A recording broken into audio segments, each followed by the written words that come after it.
Well, good morning, Living Hope Church. This is Pastor Kirby, lead pastor here. Hey, hope you all had a very encouraging and relaxing Christmas. However you celebrated, hope it was filled with joy. If you're taking a break from school or from work, I hope it was restful. If you got together with family or maybe a friend, it was an encouraging time. I'm so happy for you. Hey, a couple things. I'm really excited today that you're joining us. Wherever you're joining us, however you're joining us, if it's on your couch, at a family's house, at a friend's house, we're just so thankful that you're here. A couple things. Next week, we resume in our services as normal, 9:30 a.m. right here at Living Hope Church in Madison. You can also catch us live online at 9:30 and at any time after that on demand. You can stream the service with that. And with that being said, if you are watching live, there should be a link if you're on a computer, take you to a connection card, how to get connected with us, how to continue with your generosity and your faithful tithing. You can do that through the app or through the website that is linked there. You can also go to the website, lhwc.org, and you can find all the information there. Today, we got a real special treat for you. My pastor, my friend, my boss, and our district superintendent, Pastor Wes Smith, has got a very encouraging, very challenging, very exciting message today, talking about David, and maybe David in a way that you've never heard, maybe something about David that you've never caught before. So I'm thankful for you. I am so honored to be your pastor. Thank you for joining us this morning, however you are joining us. And I'm excited to hear what Pastor Wes has for us today. So Pastor Wes, thank you so much for joining us. I have the privilege of teaching today from a story that you've probably heard since you were a child. It's even if you didn't go to church, you've probably heard of David and Goliath. And if you haven't, a little bit of a spoiler alert. It's a young guy, it's a little guy, it's a big guy, but the little guy wins, right? It's like this ultimate underdog story. It's actually David, who was a teenager, going against Goliath, who was this massive warrior, real experienced, huge guy, really well equipped, right? But David ends up winning. And that's a great story in and of itself, right? Like God was with David and it's a great story in and of itself. But I think maybe even if you've heard this story from Sunday school on, like your whole life, there might have been part of this that maybe you didn't apply to your life or maybe missed. And the part that I want to share with you today is something that frankly has changed my life. Seriously, like I feel like I understand the way God's working in my life better because I understand this story. Here's the idea. You're going to have giants. There are going to be massive giants coming your way in life. Now, I don't think they're going to be 10-foot tall, heavily armed with swords and spears giants. Typically, I think it's going to be addiction, it's depression, divorce, bankruptcy, cancer. You name it. It's going to come our way.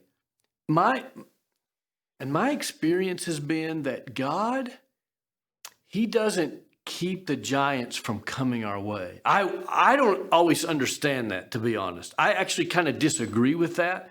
I wish and I pray, keep the giants away. And I think there's some obstacles and challenge He does protect me from ever seeing or facing.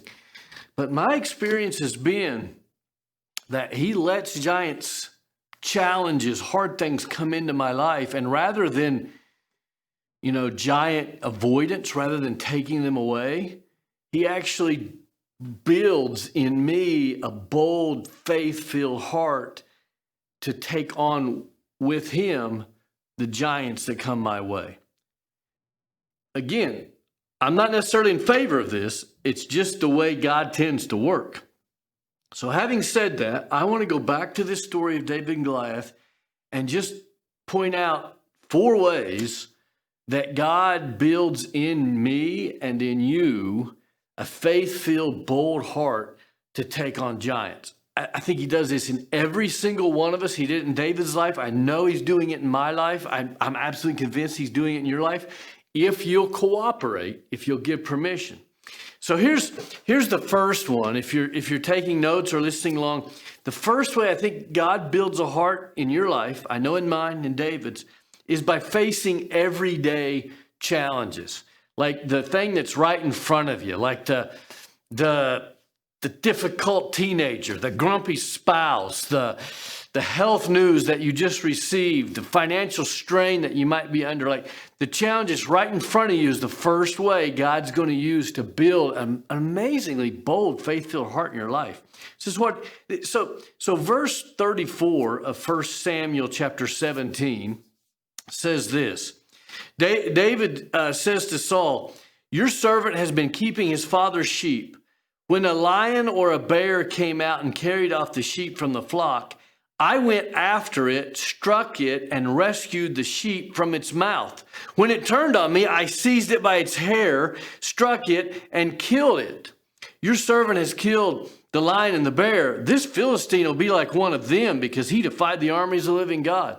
So Saul, the king, is challenging this teenage David to say, you're not equipped to go take on Goliath. And David's, oh, maybe, but here's what I know, that when a lion or a bear came, God was with me there, so God will be with me when I take on the giant. Now let me take you back just a little bit in David's life. So David was the youngest of all of the kids in his household. He was the youngest. And in David's day, the oldest was like the most powerful, the coolest. It was great to be the number one or the number two. The youngest was forever going to be the sort of the lowest in rank and in power and honor and that kind of thing. And I'm an oldest child, so I think that's the way it ought to be, but that's for another time.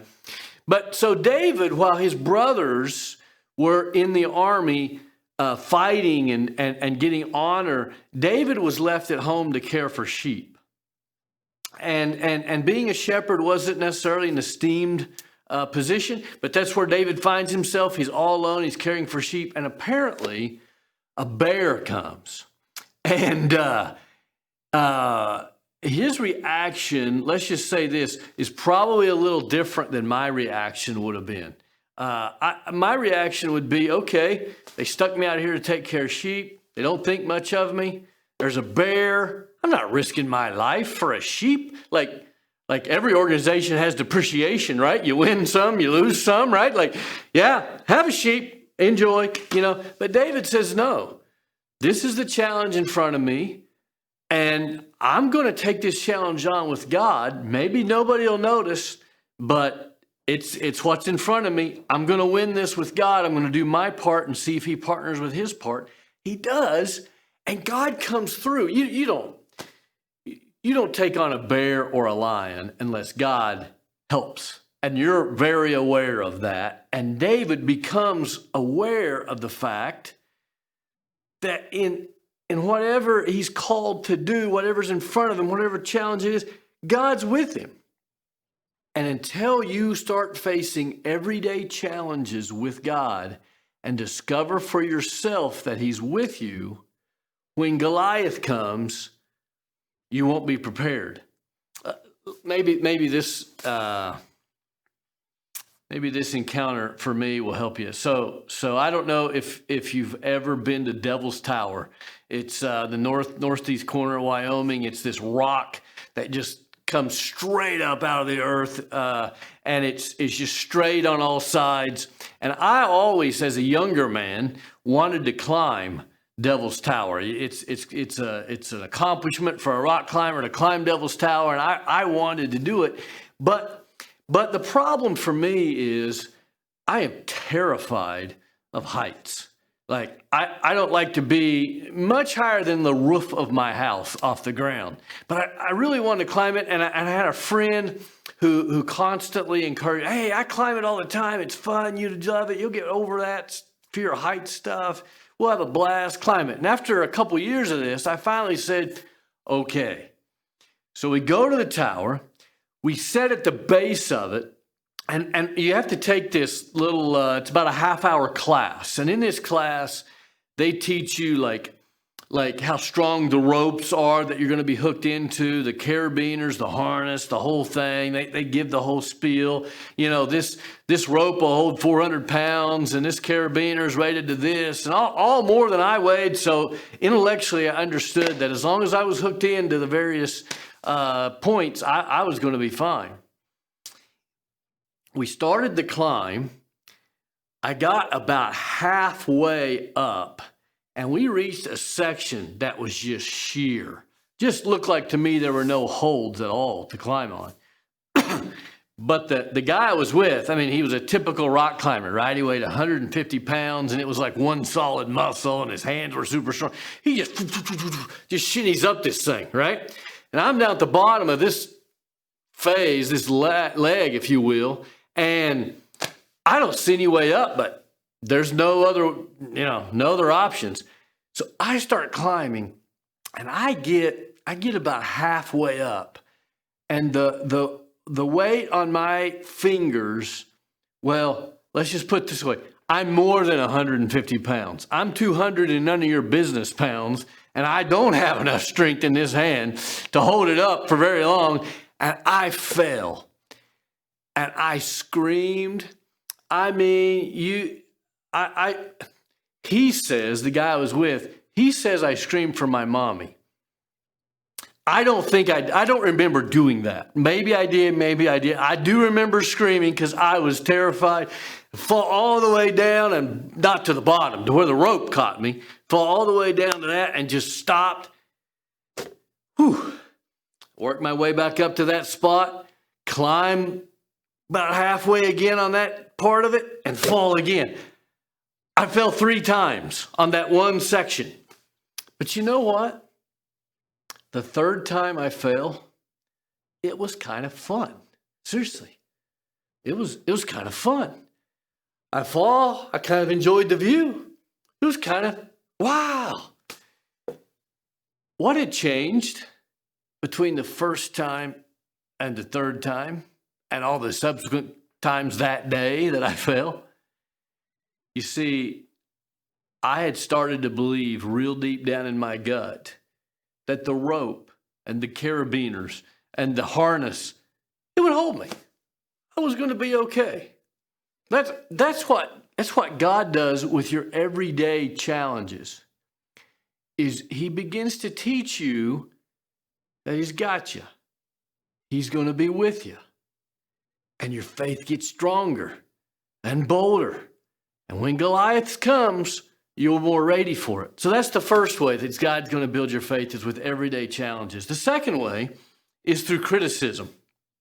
If you back up in verse 28 of chapter 17 of 1 Samuel, Eliab, David's older brother, who would have probably been his hero, right? Eliab, who's there every day, and he's seeing Goliath, and he's shrinking back from fighting Goliath. He maybe goes out with a lot of enthusiasm. He and his buddies, they have kumbaya moment in the tent that morning, but then they go out and they see Goliath's challenge, and they all shrink back, which would have felt okay because everybody else was shrinking back. But now his younger brother comes and says, I'll take on Goliath, and it angers Eliab. Listen to what he says. It says, when Eliab, David's oldest brother, heard him speaking with the men, he burned with anger, and he asked, why have you come down here, and with whom did you leave those few sheep in the desert? I know how conceited you are and how wicked your heart is. You came down only to watch the battle. When you start to take on challenges with faith, trusting that God will be with you, you will face criticism. There will be people around you who have been shrinking back from their challenges, who will criticize you. And if you let it, God will use that moment to build in you a strong, resilient, bold heart of faith. David simply says this, what have I done? Can I even speak? Then he turned away and he leaves. See, this could have been the story of David and Eliab. David, it probably wouldn't have made the Bible if it was the story of David and Goliath, but David could have gotten into it with his brother. Oh yeah? Why aren't you taking on Goliath? Oh yeah? Oh yeah? Oh yeah? That's one of the things that we do when we get criticized, is we turn from the battle, from the challenge God's called us to, we turn to our critics and we make that the story. This is not the story of David and Eliab. This is the story of David and Goliath. That was what God was calling David to, take on the giant. And so he does what we should do. He makes a simple response, and he turns and keeps focused on what God's called him to do. That can be hard to do. Sometimes we, as I said, we get distracted by taking on our criticizer, or sometimes when we're criticized, we receive the criticism and it demoralizes us. Our response is, actually, you're right. I'm just a shepherd. Like, you're right. I can't take on Goliath. Like, yeah, what was I thinking? I'll go back to sheep. Eliab, you guys got it handled. One of those two responses are so likely in our lives, and God calls us away from that to say, no, have a simple response, turn, and keep going towards the challenge I've called you to go to. And that's what David does here. So God uses everyday challenges. He uses criticism, even criticism from somebody close to us, a family member. And then third, he equips each of us uniquely, and we have to trust that we have been uniquely equipped by a God who knew the giant that was coming. In this story, Saul the king says, okay, David, you can go fight Goliath if you want. Why don't you take all my equipment, my sword, my spear, my gear, all this stuff, all the heavy armor stuff and all that. Take that, because there wouldn't have been much of that in the army. Saul would have been one of the only ones that would have had a sword. So he gives David all this, and David puts it all on. And it says David fastened on his sword over the tunic and tried walking around because he was not used to them. This is verse 39 I'm reading from. And then David said, I cannot go in these. I'm not used to them. So he took all of them off. He took his staff in his hand, chose 5 smooth stones from the stream, put them in the pouch of his shepherd's bag, and with his sling in his hand, he approached the Philistine. So David says, if you're going to take on Goliath, you got to do it the way we all take on giants. We all put armor on. We all get the sword. We go out. We do hand-to-hand combat with him with the sword and spear and all this stuff. And David says, he tries it, but he says, no, I'm not experienced, trained. This isn't me. So he takes it all off, and he gets out a slingshot, essentially. It'd be a little different than we have as far as slingshots today. It'd be 2 leather straps with a pouch. And he goes and he gets 5 smooth stones. He thought it might take 5 for Goliath. Turned out just to take 1, as you may know, but he gets 5. And what David would do is he'd put a stone in that pouch and he'd spin it as fast as he could get it going. And just the right moment, he'd release that stone at the target. Now, here's something interesting that you may not know. It came to be known at about this era in time that actually the way you take on a large infantry person with sword, spear, like the whole deal, the way you take them on is actually better with a slinger, they came to be called. A slinger was more equipped than somebody to try to go into hand-to-hand combat with them. We know now that a slinger could hurl a rock at about 800 feet per second very accurately. That's about the same speed that today's .45 auto pistol fires a bullet. It's about the same velocity. The slingers in David's day and after David could sling a rock at about that speed, and there's numbers of accounts of them hitting birds out of the air, of him, all kinds of competitions, extremely accurate. And they came to understand, actually, This is the best way to take on a giant. But Saul doesn't know that.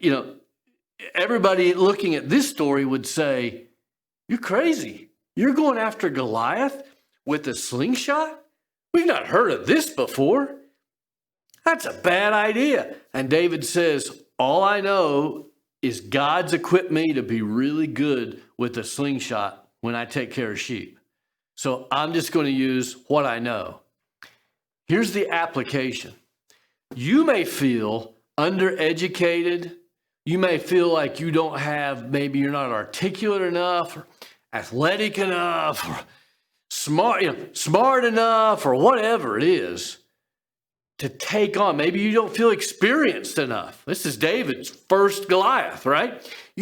Maybe you don't feel like you're as equipped as other people to take this challenge on.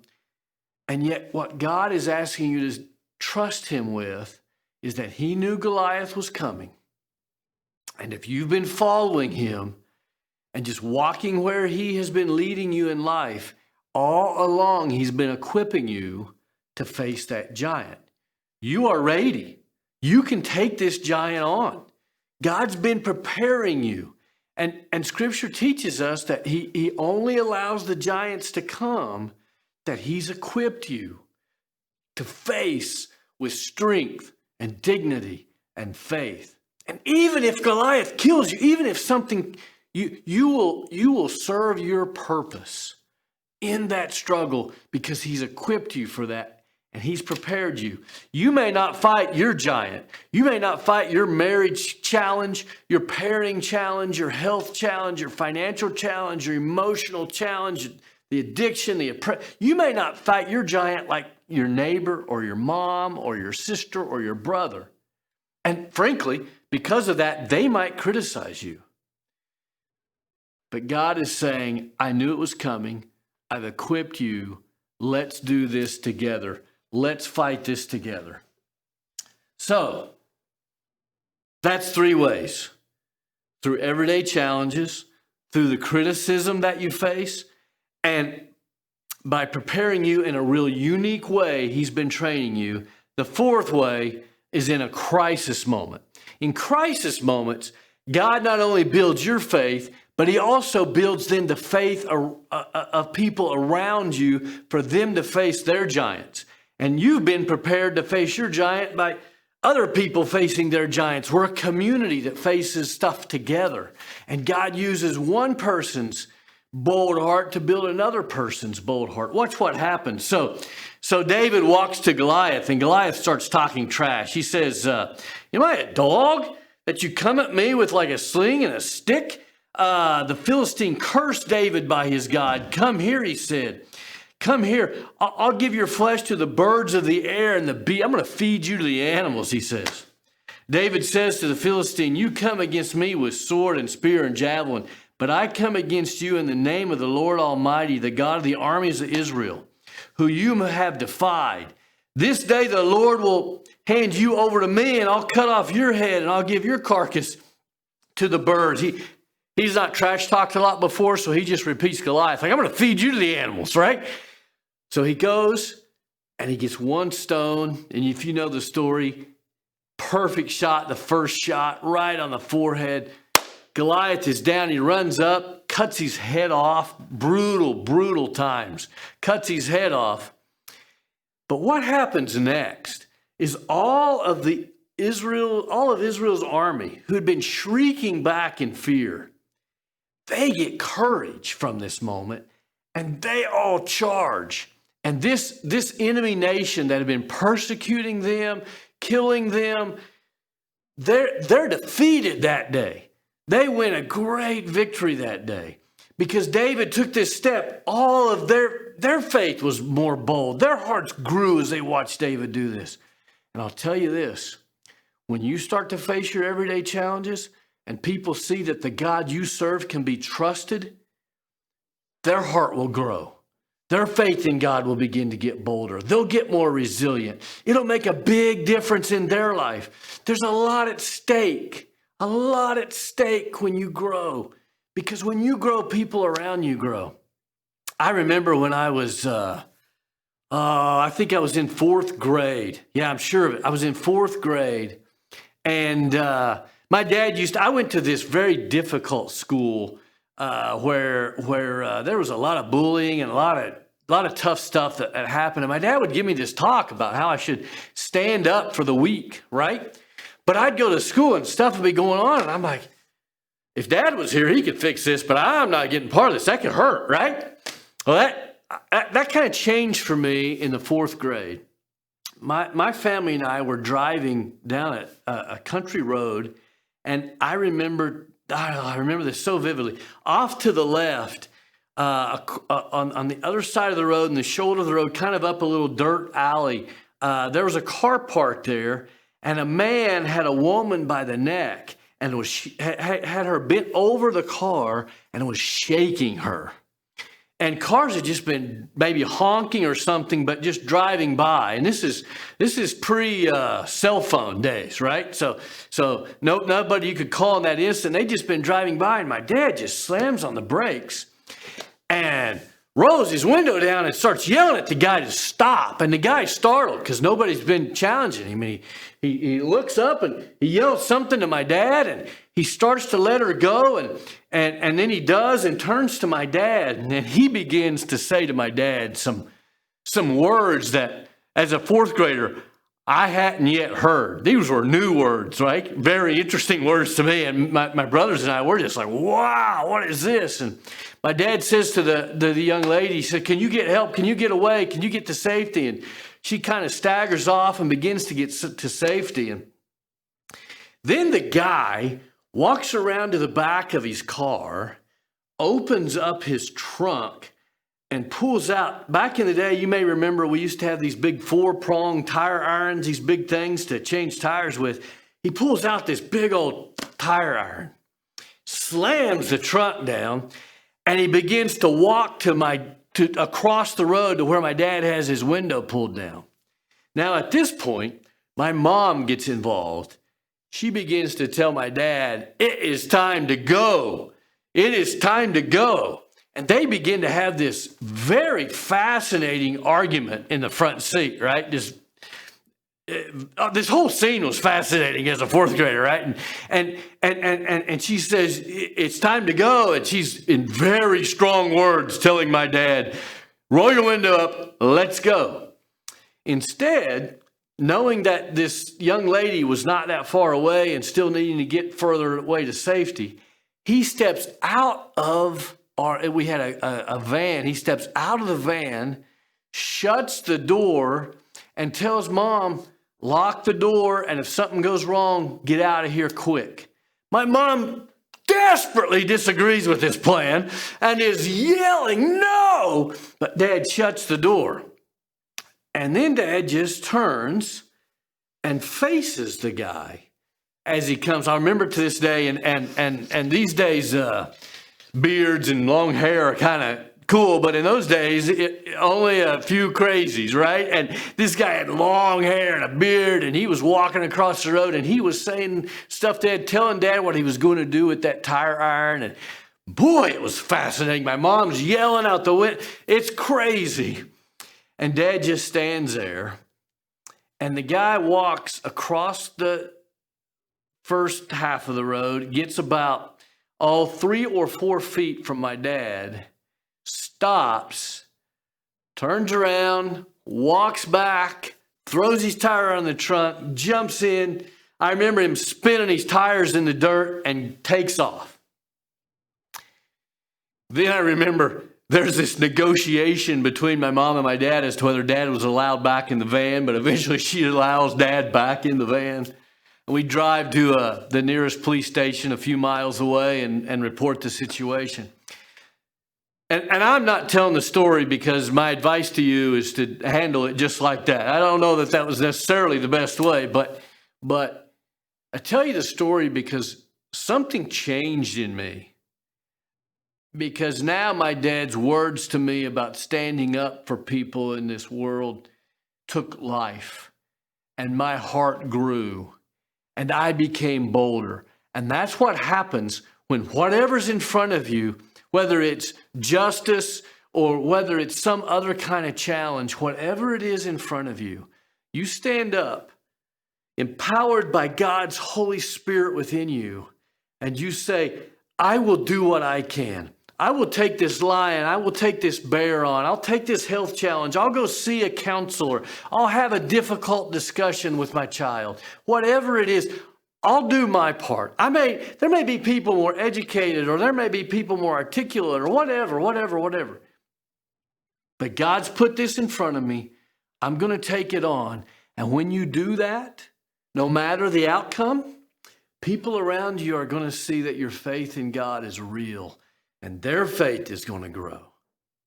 And together, as followers of Jesus Christ, we're going to face the challenges of our day with resilience and boldness.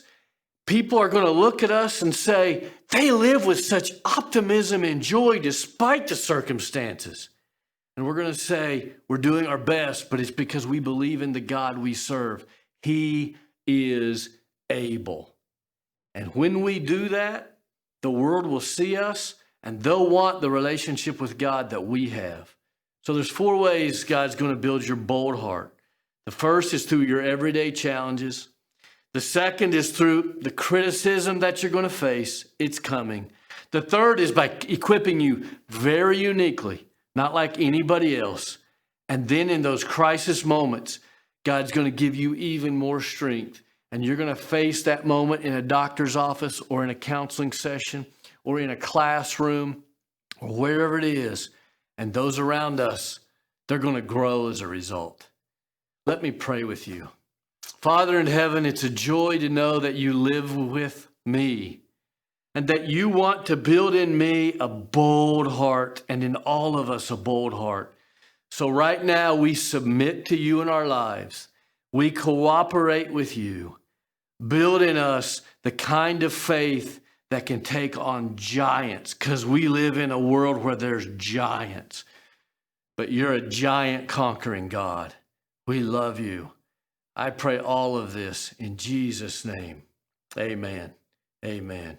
Live with joy, live with resilience, live with boldness, because God is with you.